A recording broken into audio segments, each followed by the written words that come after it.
એક તરફ ગુજરાતને આ વરસાદ ગમરોડી રહ્યો છે અને બીજી તરફ જે જિલ્લાઓની પરિસ્થિતિ સામે આવી રહી છે તેમાં હવામાન વિભાગે પણ મોટી શક્યતા વ્યક્ત કરી છે કે આગામી દિવસોની અંદર આવનારા 5 દિવસ વરસાદ કંઈક આવી જ જમાવટ કરવાનો છે, જ્યાં ગાજવીજ સાથે ભારેથી અતિ ભારે વરસાદ વરસવાની શક્યતા હવામાન વિભાગે વ્યક્ત કરી છે। આજે અને આવતીકાલે રાજ્યના અનેક જિલ્લાઓની અંદર ગાજવીજ સાથે ભારેથી અતિ ભારે વરસાદ વરસવાની શક્યતા વ્યક્ત કરવામાં આવી છે।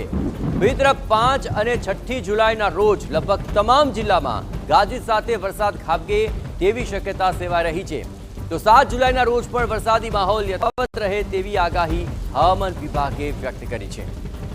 હવામાન વિભાગે જે આગાહી વ્યક્ત કરી છે તે અનુસાર આજે જુલાઈના રોજ રાજ્યના મોટા ભાગના જિલ્લાઓમાં વરસાદ વરસે તેવી શક્યતા છે અને ભારે વરસાદને પગલે બનાસકાંઠા, સુરત, ડાંગ, નવસારી તેમજ વલસાડ, તાપી, દમણ અને દાદરા નગર હવેલીમાં ઓરેન્જ એલર્ટ જાહેર કરવામાં આવ્યું છે।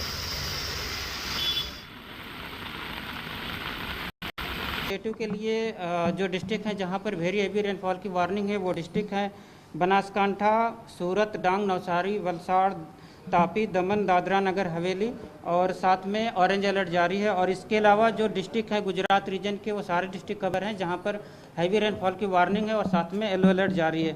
और डे 3 की बात करेंगे तो डे 3 के लिए पंचमहल, बड़ोदरा, छोटा उदयपुर, सूरत, डांग, नवसारी, वलसाड़, दमन और दादरा नगर हवेली डिस्ट्रिक्ट शामिल है जहां पर हैवी रेनफॉल की वार्निंग है और साथ में येलो अलर्ट जारी है। और डे 4 की बात करेंगे तो डे 4 के लिए गांधीनगर, अरावली, खेड़ा, अहमदाबाद, महिसागर, नवसारी, वलसाड़, दमन और दादरा नगर हवेली के लिए हैवी रेनफॉल की वार्निंग और साथ में येलो अलर्ट जारी है। આવનારા 5 દિવસ અનેક સ્થળે ભારે વરસાદની શક્યતા છે અને એને પગલે ઓરેન્જ એલર્ટ અને યલો એલર્ટ જાહેર કરી દેવાયું છે। રાજ્યમાં સાયક્લોનિક સર્ક્યુલેશન સિસ્ટમ સક્રિય થઈ છે અને એટલે જ ગુજરાતમાં અનરાધાર વરસાદ વરસી રહ્યો છે અને આ સમગ્ર સમય દરમિયાન 45 થી 55 કિલોમીટરની ઝડપે પવન ફૂંકાય તેવી પણ શક્યતા વ્યક્ત કરવામાં આવી છે। માછીમારોને પણ આ 5 દિવસ દરિયો ન ખેડવાની સૂચના આપી દેવામાં આવી છે।